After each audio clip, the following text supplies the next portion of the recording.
Hi guys, this is day 19 of the 42-day AS Economics Revision Challenge, and today we are doing agricultural market. In order to understand why government needs to intervene in the agricultural market, we first need to understand the features that result in government need for intervention. The first feature we want to talk about that result in government need for intervention is what we call the short run price instability. This short run price instability is one of the key reasons why government feel that the income of farmers can be very fluctuating because the prices they get are very fluctuating, and therefore they need to intervene in order to provide some stability of sorts. But why does this instability start off happens? And the reason for this is this inherent feature of inelastic demand and supply. Why is the demand and supply why is the demand and supply inelastic for agricultural goods? Well, the demand is inelastic for agricultural goods because we know that it's a necessity. Food items are necessity, and therefore demand seems to be inelastic due to that reason. People require food for survival, and therefore demand seems to be inelastic. At the same time, supply is also inelastic because when we look at agricultural goods, supply doesn't increase that often so easily due to two features. Number one, it's difficult to store. They are perishable items, so they are difficult to store. And the second important reason which makes the supply to be inelastic is the fact that there is long production period. So it takes much longer, like 6 to 8 months, sometimes 12 months, for the agricultural goods to be ready to be consumed. Combined with the inelastic demand and inelastic supply, we have the second feature that makes it problematic for farmers, which is the unpredictable factors. The unpredictable factors mean that the agricultural harvest is affected by factors such as weather, pests, diseases, which makes the supply to be vulnerable to sudden shift. Like supply can change, increase or decrease, and this is not in the hands of farmers. So if the supply can increase or decrease without farmers having any control over it, and demand being more inelastic, supply being more inelastic as well, we will see a large short-term price instability. I want to show that in terms of a diagram where I'm going to show very inelastic demand and supply, and then we will show how supply changes lead to large price changes because of that. So let's say this is demand and supply for any agricultural good. Let's make a very inelastic demand curve, something like this. So let's call it T naught, and a very inelastic supply curve, something like this. That's not. Now currently, let's say the price is P naught, the quantity is Q naught.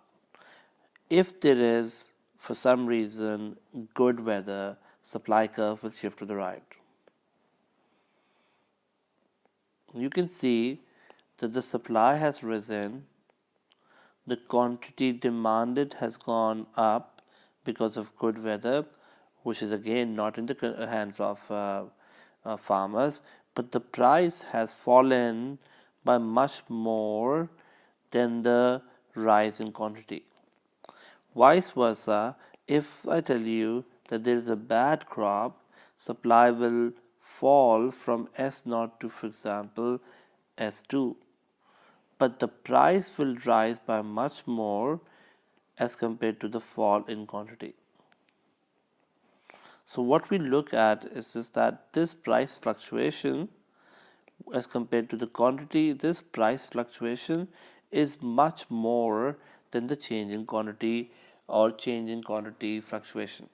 The impact of this very volatile short run sort of um, changes in supply is being that the demand and supply being very inelastic is this that farmers, we say farmers suffer in good crops, and this is where the concept comes into play.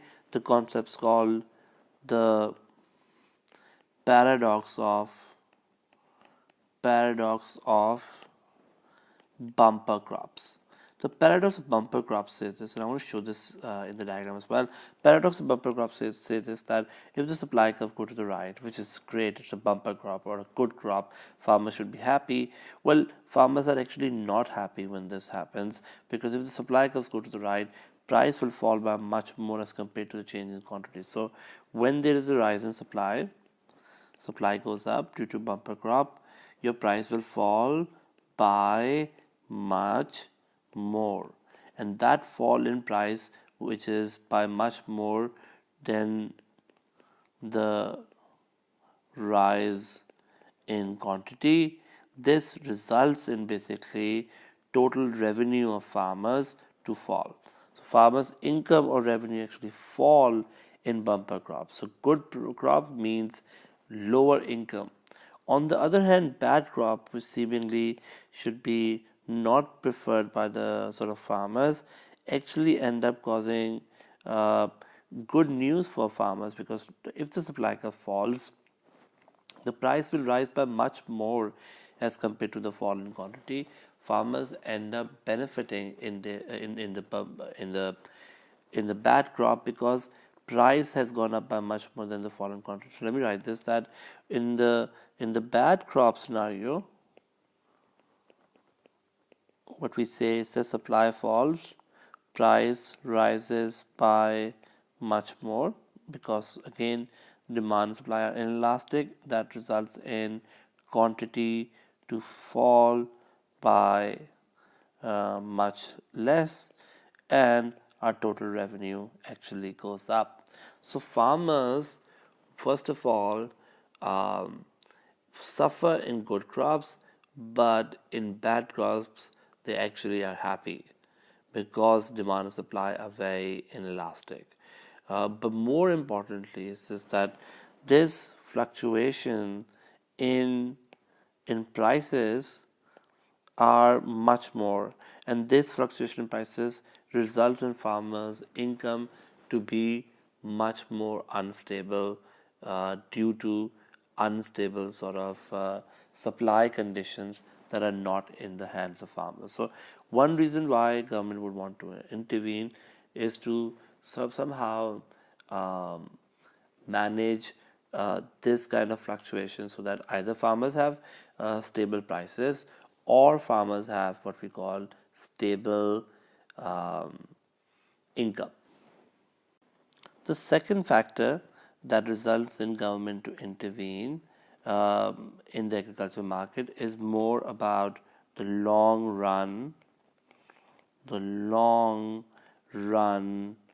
downward the long run downward trend in prices. So farmers over time are also finding that there is a long run downward trend in prices. So, and that seems to be primarily due to demand rising but less than supply rising in the long run. I want to show that through a diagram as well. So what I'm saying is just that in the last 20 years, if you look at demand and supply for agricultural goods, demand of course has gone up, more people, higher population and all that, but demand has gone up by much less, and the reason is simply because demand is what we call income inelastic. So countries, especially developed countries, have found the incomes to rise by much more, but this sector, the food industry, has a very income inelastic demand. income inelastic demand means that although the economies are doing well and many sectors are growing much faster, but agricultural sector being income inelastic, which means a rise in income will not lead to so much rise in your demand, causes the demand curve to shift to the right, but not by that much as compared to supply. Supply, on the other hand, what is happening? Let me just make a supply curve right now. Let's say supply curve is initially S naught, and my price initially is P naught. So this is P naught price in the 1970s, and quantity is Q naught. And we're saying is that probably 1990s demand has gone up, but not by that much as compared to rise in supply. So supply has also gone up in the last 20 years, but by much more. Why? Because of due to productivity increases. Productivity of farmers have gone up significantly due to technology, due to pesticides, due to better machinery, due to farmers techniques improving, and so on and so forth. So supply has gone up to, for example, much more to like something like this was. So the new supply curve is basically S1. New price is, for example, demand is T1, and farmers' productivity has gone up so much that overall, if you compare prices in, for example, 70s versus prices in 90s and 2000s, the supply has gone up so much that the price has actually gone down. So what I'm trying to point out is that there is a long run downward trend in prices when it comes to agricultural market, because one, demand being much more income inelastic has seen an increase but very little, as compared to supply that has seen a much larger increase because of better technology. Ultimately, this long run downward trend in prices is not good news for farmers, because when you look at their incentive to stay in this industry, they will not want to do so because there isn't much income in this sector. So these are the two reasons why we see government to intervene. One, there is price instability in the short run, and two, there is a long run downward trend in prices. Both are not good news for farmers. We will discuss three ways of how government can intervene in the agriculture market. The first one is what we call the buffer stock scheme. The buffer stock scheme is a scheme where the government, in order to have stable prices, try to buy and sell the stocks of farmers in good and bad crop, in order to make sure that the supply fluctuation doesn't happen and therefore price fluctuation doesn't happen. So what happens is that we know that if there is a increase in supply, price will fall by much more. So the government can sometimes do this, that if there's an increase in supply which is drastic and not in the control of farmers, the government can buy that extra stock, and then this extra stock can be stored, which can then later be used when there is a bad crop and the supply has fallen, and the government bridge the gap of that fallen supply. So what we're saying is this, that in the good crop we are buying and storing the stock, and in the bad crop we are just eliminating the shortage by bringing that stock that we bought earlier back to the market. It's easy to see that in a diagram to make sense of how things happen in the good and the bad crop. So let's say this is demand and supply of agricultural goods, and the government's target price is P naught. They do not want the price to fluctuate any higher or any lower than P naught. And if there is a rise in supply, let's say supply curve goes to the right, something like this, due to, let's say, good crop, the government knows this, that the price will fall to, for example, much lower level like P1. If the government doesn't want that price to fall and want the target price to remain P0, then what they need to do is therefore that at P0 they find out how much quantity will the farmers sort of produce due to the new supply curve S1, and this extra quantity, which is Q0 minus Q1, they buy this sort of crop and then they store it.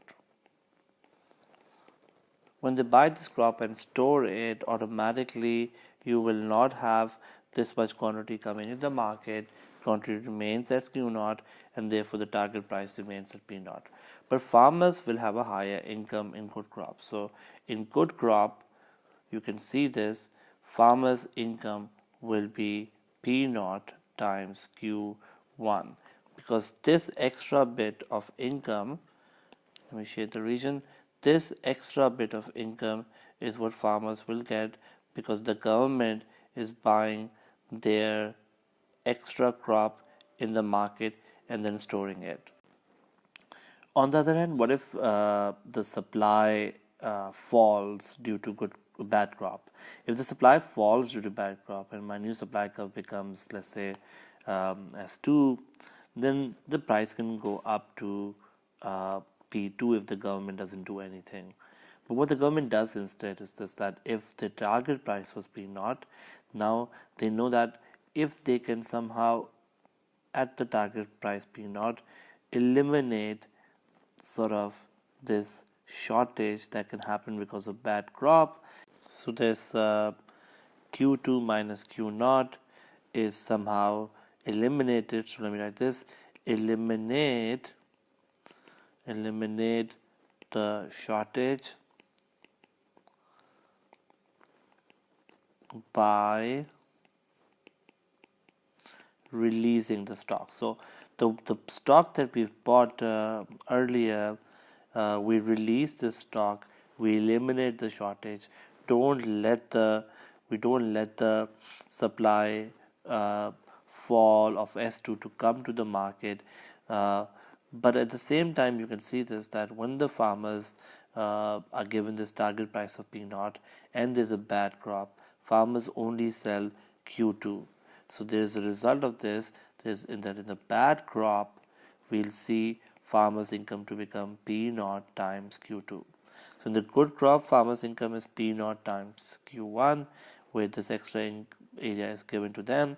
In the bad crop, they basically only get P0 times Q2, where the government then pockets this area in terms of releasing the stock. So what's the advantage of this buffer stock scheme? The answer is that it provides a target stable price for the farmers. What is the disadvantage? Well, the answer is that the disadvantage is that the farmer's income may still be fluctuating. Although prices have become more stable in terms of P0, but the good crop income is much more and the bad crop income is much less. So while we have protected farmers' sort of prices, we haven't been able to protect their income. Another aspect that we want to talk about in terms of buffer stock scheme is that buffer stock scheme can only work if the goods are not perishable. If the goods are perishable in nature, the storage cannot happen. So one thing which we know is this, that the very nature of goods in agricultural market being perishable means that not all goods will be able to benefit from this scheme. Only those who are non-perishable in nature can benefit from it.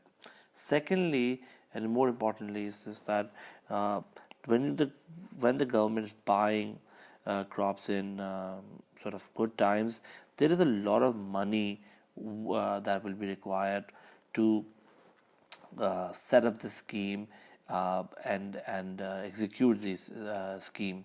So the second drawback of the bumper crop sort of scheme is that there is a large amount of money required by the government. So government require a large amount of money to execute this scheme in terms of buying this crop,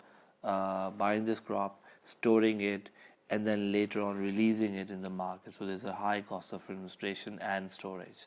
The third thing that we need to understand that becomes one of the sort of drawbacks of buffer stock scheme is, of course, the idea that it is stabilizing prices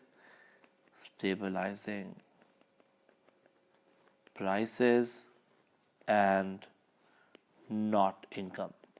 So that's the third problem that we realize of bumper crop. And lastly, it is nearly impossible for us to ensure that the amount kept in storage, like this is Q1 minus Q1, that amount kept in storage will equal the amount that is later required when there's a bad crop, like Q0 minus Q2.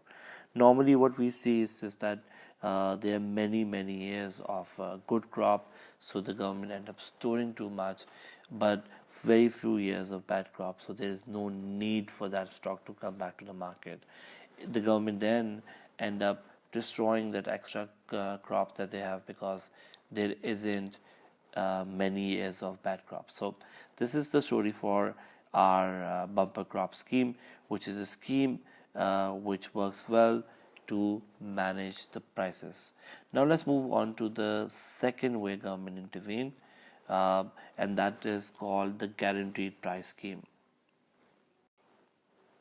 In a guaranteed price scheme, the government is basically trying to make sure that the farmers get a guaranteed price which is above the equilibrium, so farmers don't lose out if the supply is much higher than demand, causing overall long run downward trend in prices. So if the government feels the prices are too low, they can basically promise a guaranteed price, like for example P1, which is above the equilibrium. Now when they offer this price P1 above the equilibrium, we know that there is a disequilibrium of sorts, so there is more supply than demand.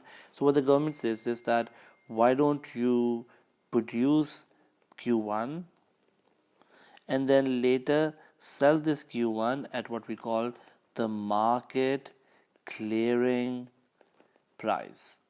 So the market clearing price is the price at which all of this quantity Q1 is being sold to the consumers at a price where the consumers are happily buying the quantity. So if the Q1 quantity is sold at this price, for example P2, there will never be any excess supply. So what happens basically is that government promises first that the price will be P1. Producer ends up knowing that the price is more than the equilibrium, ends up producing Q1. This Q1 is then sold at the market clearing price of P2, where all the quantity is being bought by the consumers. So what then happens is that this P1 minus P2 becomes what we call the subsidy per unit. And that means that this subsidy per unit, which is P1 minus P2, times this quantity Q1, so this whole area becomes what we call payment by the government to the producer in terms of subsidy. Total farmers' income in this case will be P1 times Q1, of which this red region, which is P1 minus P2 times Q1, is coming from the government, while P2 times Q1 is coming from the consumers. So this is a scheme which has its advantages. Although of course it's expensive and there's a subsidy, there's always a problem of opportunity cost, which means money spent here means less money elsewhere. But there's an advantage here that government doesn't need to store the stock and then later release it. There's no buying and selling of sort of stock.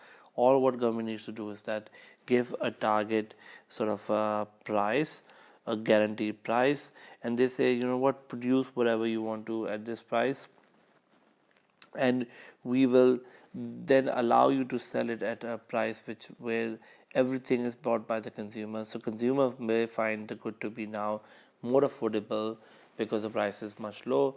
The producers get the subsidy, so the income is improved, and there is no worry of buying and selling and storing of stock. So guaranteed price scheme is the second way the government can intervene in this agricultural market. In an income support scheme, what the government does is that they are trying to now support income and not prices. So let's assume right now supply curve is S naught and the price is P naught. So the total revenue for farmers in S naught is a normal crop. In a normal crop scenario is P naught times Q naught, and the farmers basically like this income level, and let's say the government promises to keep the income at the level P naught times Q naught. So what they do is that in order to make the income to remain constant, the government decides to set the prices according to the unitary elastic demand curve. So if I draw a unitary elastic demand curve that touches this point, like for example D star, and let's call this D naught. So at D star, if you look at this point, my price is P naught, quantity is Q naught. So my income at D star meeting my supply curve S naught means I'm still in the normal crop. I'm not changing the price, and therefore the income isn't changed. But what I'm trying to do is this: that what if there's a good crop? In a good crop, if this pink demand curve wasn't around, then the equilibrium would have happened at this point, and the price would have gone down much more, and the farmer's income would have changed. But by making this demand curve to be the point where the price will be set, let's say government decides to set at this point the price will become now P1. So price will go down, but the quantity will go up to Q1. What is important to see is that since this demand curve is unitary elastic, then the income that is at point A, which is P naught times Q naught, will be equal to income at point B, which is P1 times Q1. So your income when the supply curve becomes S1 is P1 times Q1. And I'm saying this, that P naught times Q naught is equal to P1 times Q1. So what the government is trying to do is this, that they are trying to make sure that if the supply rises, the price becomes P1. Now the problem that happens is that consumers will not care about this demand curve. What they will care about is this, that if the price is set to be P1, they will only buy till this amount. Let's call this amount X. So this amount X that is being bought, let's call this quantity to be Q dash. This Q dash to Q1 means that when the price is set as at P1, the consumers will buy only Q dash, which means Q1 minus Q dash will be overproduced. And this overproduction will basically be what the government buys and store it. But what we've done in the process is that we have set the total income to be equal in both the good crop and the normal crop S naught. Let's look at now the bad crop scenario. In the bad crop, basically, if you don't do anything, demand and supply will meet at this point and the price will be very high like here. But what the government does is that they set a price according to the unitary elastic demand curve. So they will set a price at this point where this unitary elastic demand curve meets the supply curve, and let's call this price to be P2. At this price P2, you can see this, that the consumers will be buying more because the price is a little lower. So the consumer will basically be wanting to buy, let's say, Q double dash. But the market producers have only produced Q2. Therefore, Q2 minus Q or Q double dash minus Q2 is what the shortage will be. And therefore, we should say here that the government eliminate the shortage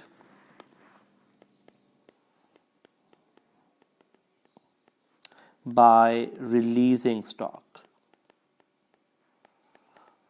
So in this case, the government is eliminating the shortage. But what has government done is basically now the total farmers' income will be P2 times Q2, which is equal to P0 times Q0, which is equal to P1 times Q1. So let me write this: P0 times Q0 is equal to P1 times Q1 is equal to P2 times Q2. So by setting the price on the unitary elastic demand curve, the government can fulfill the promise of keeping the income to be constant. In this scheme, the price may fluctuate, but the income won't. And I think farmers may like this scheme better than the price scheme, but because at the end of the day, they want to make the prices, they want to make the income to be constant.